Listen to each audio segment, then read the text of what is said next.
Good morning, Mr. Musk. Well, here we are again for another interview. I mean, the first one did not go so well. You seemed agitated, but I just put that down to the ketamine use. So shall we try again? Fantastic. Hi, Don. Thanks for coming back. I want to be forthright and explain the whole horse thing that happened last year on my plane that one time. And the issues. Okay, so for those that don't already know the story, let me quickly recap for the audience. Is that okay? Oh, for sure. It's your show, Don. You take it where it goes. As you know, I am a free speech absolutist. I really don't mind at all.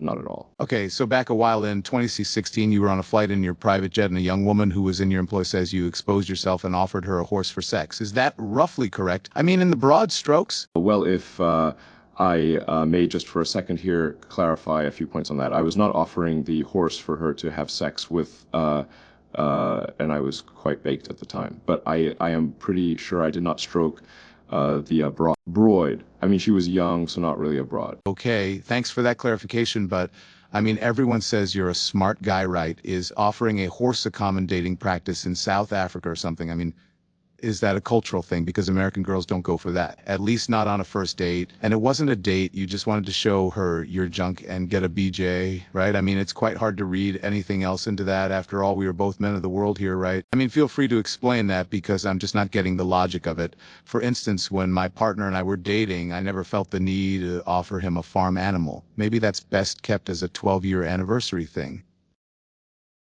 I mean, what was going through your mind to do that? Well, horniness and probably quite a bit at the time. I had just finished tweet raging of everyone in Britain being a pedo. So, you know, a guy like me to good,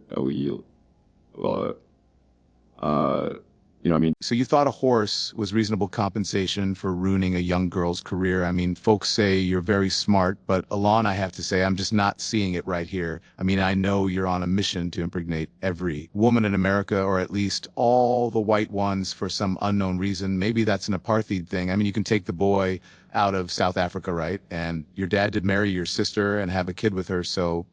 Well, I am, as you point, South African and a legal immigrant too, with my brother Kimball, so you have to expect our family tree to be a bit convoluted. White people out there are basically Africa's Mormons, and it's a bit like a box of hamsters. We are all crawling all over each other in there.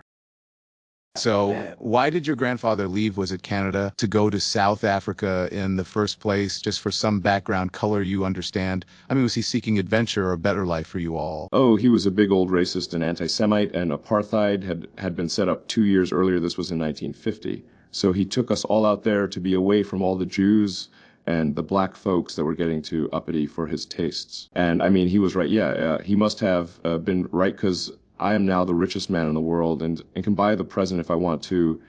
In fact, that's an idea. Roy, hey Roy, get that fat orange fuck on the phone. We have a new income stream, Roy, and it's the American taxpayer, but more. So sorry, don't I have to go? Something just came up. Let yourself out. Yeah. Oh, and you're fired again? Release the hound. Hey all, thanks for watching. Please check out the Don Lemon Show on YouTube and subscribe, because unlike SpaceX and X and Tesla, our show will continue without bleeding Americans dry. Thank you all for watching. See you soon.